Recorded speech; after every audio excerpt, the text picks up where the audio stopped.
আসসালামু আলাইকুম, সবাইকে স্বাগত জানাচ্ছি আসপিক সিরিজের পেজে। আজকে আমরা ঢাকা বিশ্ববিদ্যালয় ক্যাম্পাসে এসেছি।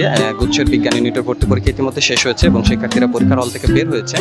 আমরা একজন শিক্ষার্থী বন্ধুর সাথে কথা বলবো, তার গুচ্ছ ভর্তি পরীক্ষার আজকে কেমন হয়েছে সেটা একটু জানার চেষ্টা করব। আপু, তোমার নাম কি? ইয়াসমিন বিনতে নূর। কোথা থেকে আসছো? আমি সাভার থেকে আসছি। সাভার থেকে আসছো। আজকের পরীক্ষা কেমন হয়েছে তোমার? জি, আলহামদুলিল্লাহ মোটামুটি ভালো দিছে। এখন বাকিটা আল্লাহর। ও, আজকে যে পরীক্ষা দিলা, তোমার কাছে কোন পার্টটা বেশি কঠিন মনে হয়েছে?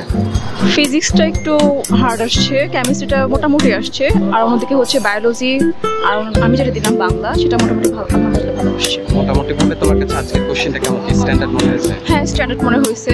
মনে করেন যে যদি একটু ভালো মতো যদি পড়া যায় তাহলে ইনশাআল্লাহ ভালো করবে। আচ্ছা, আজকে তো গুচ্ছের ভর্তি পরীক্ষা ইতিমধ্যে শেষ হয়েছে। তুমি বিগত সালের গুচ্ছের কোশ্চেন অ্যানালাইসিস করেছিলা, কোনটা বেশি কঠিন মনে হচ্ছে? গত বছরের কোশ্চেন না এই বছরের কোশ্চেন? আমার কাছে মনে হচ্ছে যে গত বছরটা মনে হয় ইজি ছিল এবার থেকে। গত বছরের চেয়ে এই বছরের কোশ্চেনটা ইজি মোটামুটি। তো মানে আজকে তো গুচ্ছের ভর্তি পরীক্ষা শেষ। আমাদের আসপিক সিরিজের গুচ্ছ নেটওয়ার্কে একটা বই ছিল, সেই বইটা থেকে কেমন কোশ্চেন কমন হয়েছে? সেখান থেকে 60% 70% বলা যায় ইজি আসছে। ইজি আসছে। আচ্ছা, ঠিক আছে আপু, ধন্যবাদ, শুভকামনা রইল।